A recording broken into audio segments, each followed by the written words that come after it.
foi um acontecimento num líder religioso, idoso, né, que é acompanhado por um geriatra pessoal, ele tem um médico pessoal, um geriatra, e que fez essa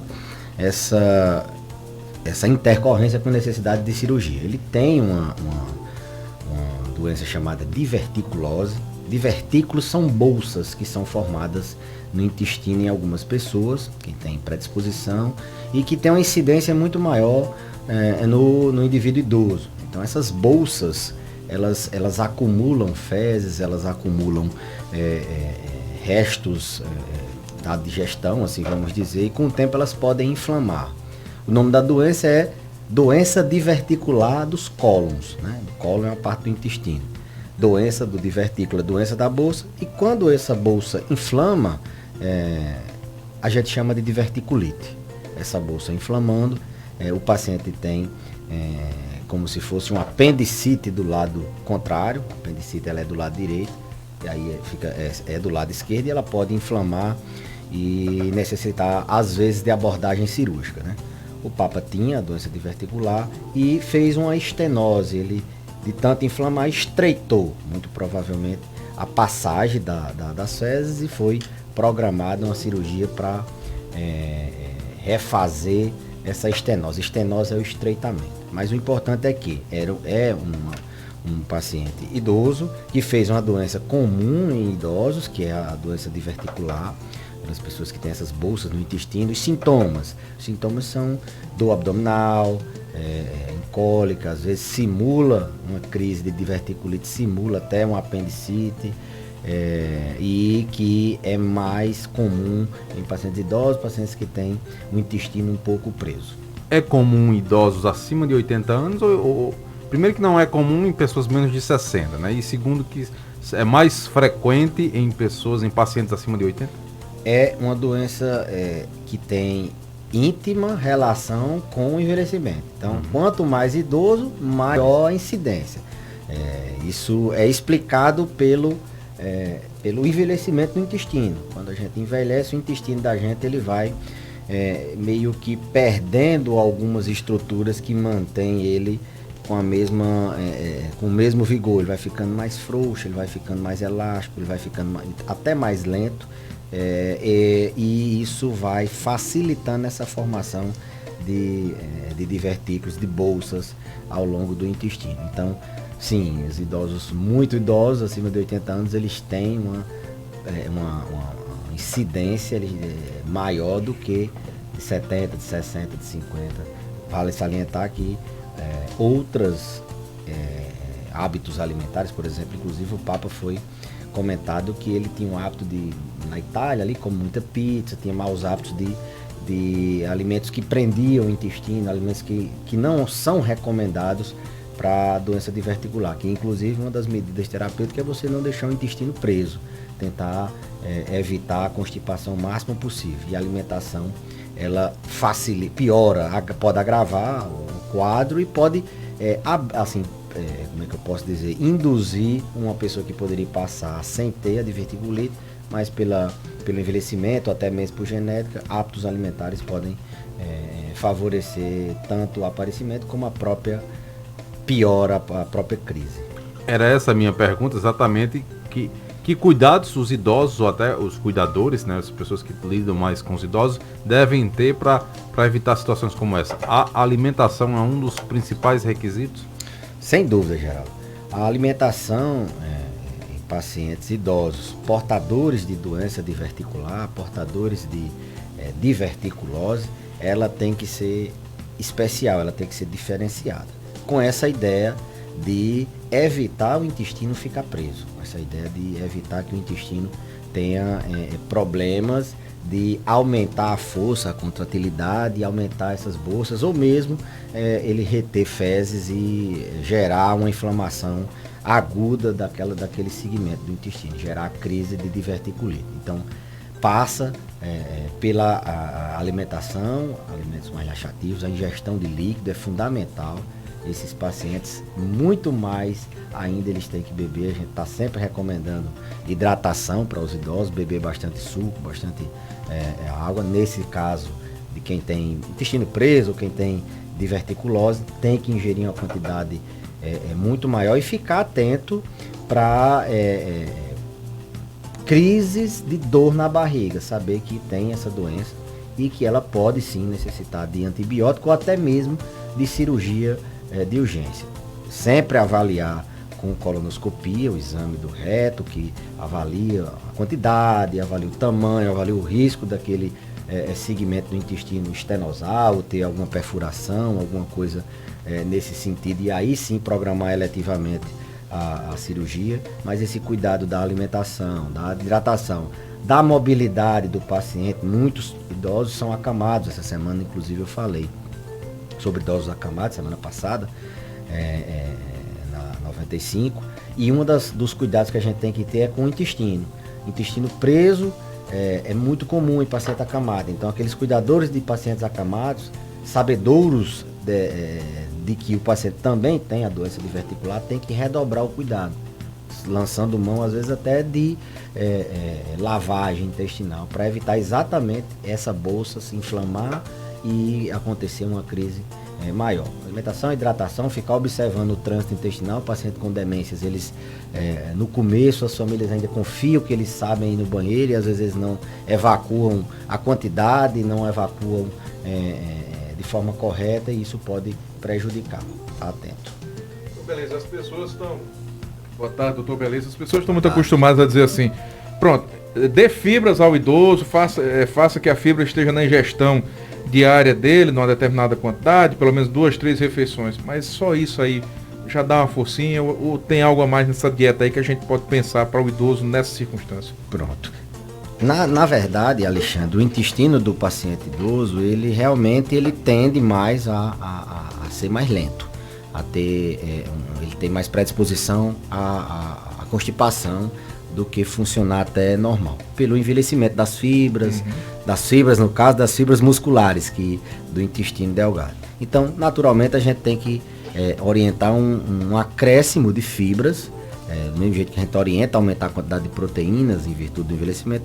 Uma quantidade de fibras é sempre muito saudável para o intestino do idoso. E um intestino constipado, um idoso com problema de constipação crônica, essa ingestão de fibras tem que ser bem mais rigorosa. O paciente tem mesmo que fazer uma ingestão de fibras maior.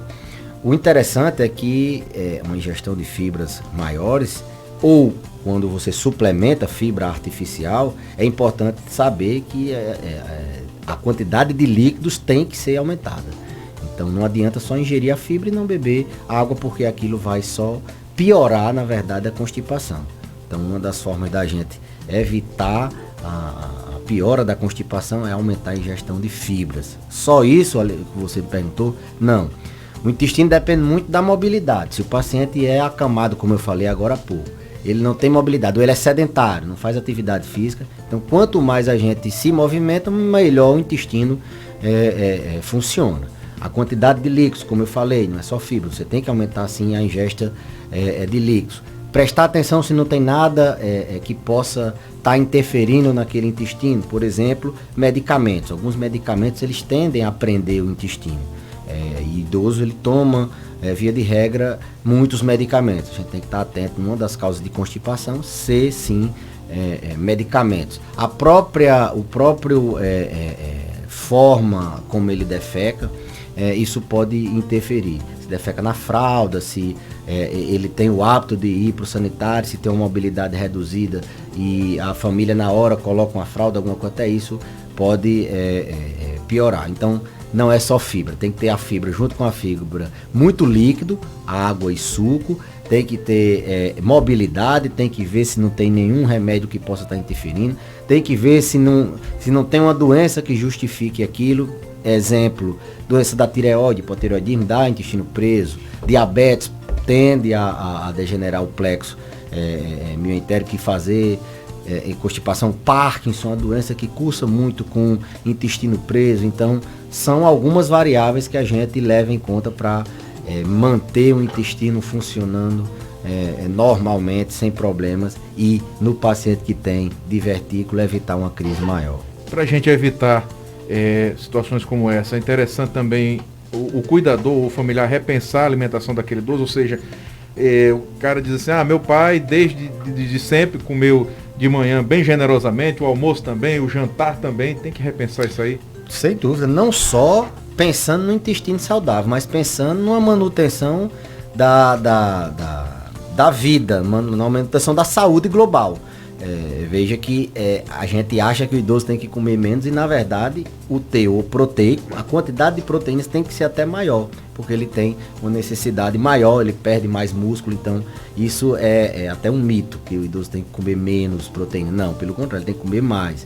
Ele tem que, sim, modificar de acordo com a idade. Com a idade, a incidência de doenças crônico-degenerativas aumenta.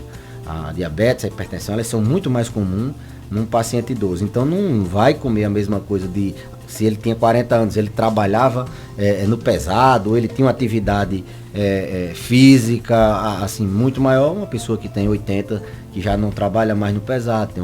Então essa dieta tem que ser readequada. Eu não digo comer menos, mas comer diferente do que ele comia, muito provavelmente, quando ele era adulto jovem. Não, ele sempre comeu arroz, feijão, certo, ótimo. Aí hoje restringiu só uma papinha à noite. Aí uma papinha, isso tá errado. Isso tá errado, eu até, inclusive, falo muito sobre essa papinha, o caldinho, tem que ter muito cuidado, que isso às vezes está subnutrindo. Você acha que está mantendo a nutrição adequada e não tá. Sempre recomendo ver uma dieta com um profissional da nutrição. Se a gente tem uma recomendação de uma dieta normoproteica, normocalórica, hiperproteica ou alguma especificidade, é difícil a gente só na consulta orientar. O nutricionista faz o recordatório, ele calcula quanto ele vai poder de cada alimento, dá opções de cardápio para que ele possa, e não coloca o paciente num risco de ficar subnutrido. A gente é muito mais preocupado com a subnutrição do que a própria hipernutrição no paciente idoso. A gente está preocupado com o intestino dele, que é diferenciado, a absorção dos nutrientes é diferenciada, a energia que ele gasta, o músculo que ele perde, a doença que ele tem. Então, via de regra, necessita sim de um cuidado mais especial para a gente ter saúde na terceira idade. Nem todos os casos, como no caso do Papa Francisco, é caso para cirurgia? Não, pelo contrário. A maioria dos pacientes conseguem conviver com a doença tranquilamente não, mas conseguem conviver fazendo medidas medicamentosas ou não medicamentosas para evitar exatamente a crise, né? Se é um paciente que tem já uma complicação no intestino, por exemplo, o dele fez uma estenose, estreitou, aí tem uma intervenção cirúrgica, mas a grande maioria, Geraldo, são mantidos com tratamento clínico, com medicamento, com orientação de dieta, com hidratação, com orientação comportamental, tratando outros fatores de risco. A ideia é deixar o intestino fluir bem, não ter constipação. A ideia básica é essa, e a maioria não precisa de cirurgia. E no caso da cirurgia, depois da cirurgia com tratamento, tem alguma consequência? O paciente vai ficar com uma situação... Qualquer cirurgia num paciente idoso, a gente tem que considerar o status funcional dele, né? Muito mais do que a idade. Tem paciente, eu sempre digo, com 90 que tem uma condição cirúrgica muito melhor do que alguns com 60. Então não é só a idade que vai assim, ser levado em consideração.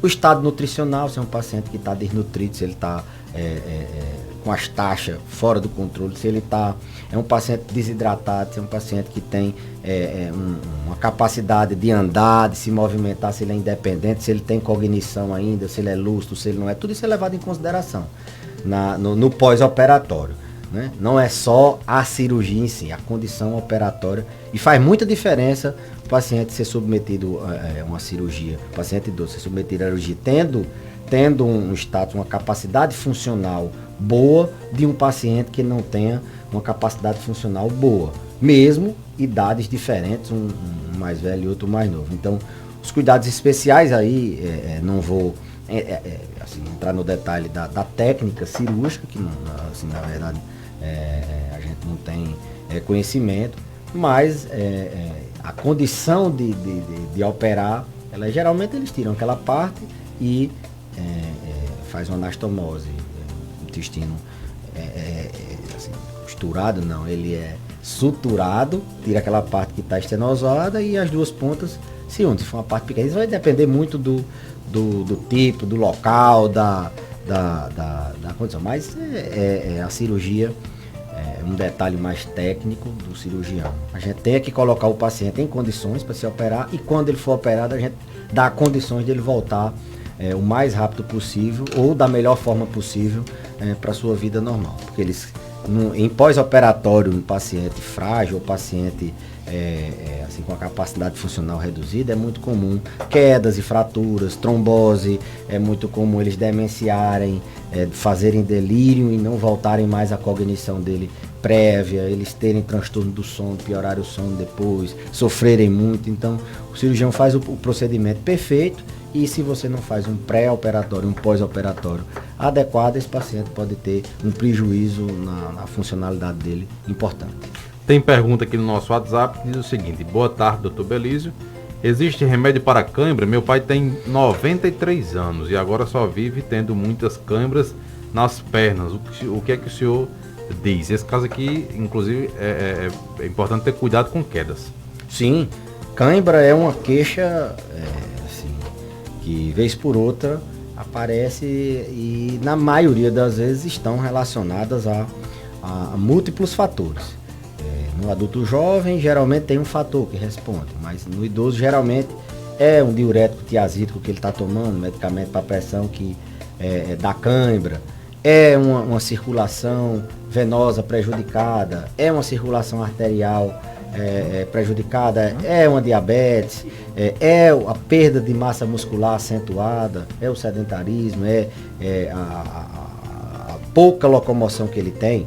As principais, paciente que toma tiazídico, ele tem muita cãibra, paciente que tem insuficiência vascular, seja arterial ou venosa, também tem muita cãibra. A gente associa muito a questão do potássio, da banana. Guga, naquela época, comia uma banana antes de jogar uma partida de tênis, né? E realmente tem... Faz efeito essa... a contração muscular, ela depende muito de potássio, de sódio e de outros eletrólitos, e a banana ela é rica em potássio. Mas no paciente idoso, como eu disse, é muito mais comum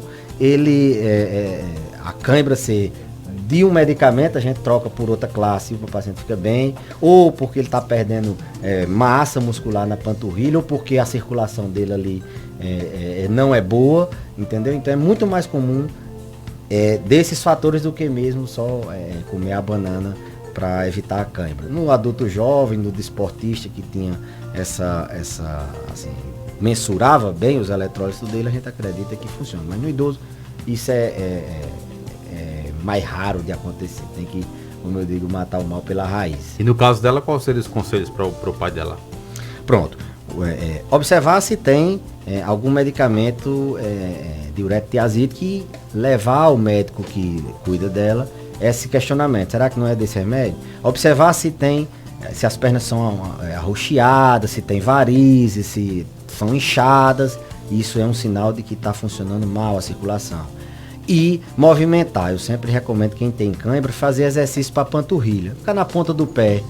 Assim, várias vezes, 15 vezes, uma vez ao dia, depois 2 vezes e assim por diante. Sempre o ideal é ter um educador físico, um fisioterapeuta, mas trabalhar o músculo da batata da perna, fazer exercícios, dar massagem, assim eu digo, do pé em direção à cabeça, deita o paciente e tenta fazer uma espécie de drenagem, massagear, fazer exercícios para as pernas, ver se tem algum remédio que possa estar dando cãibra, procurar assistência, sem dúvida a melhor alternativa. Mas assim, pelo rádio a gente recomenda esse aspecto. E beber bastante água, desidratação também dá muita cãibra. Como o senhor sempre fala, qualquer dor, sobretudo no idoso, ela precisa ser investigada. Precisa ser investigada e tratada, jamais subvalorizada, negligenciada.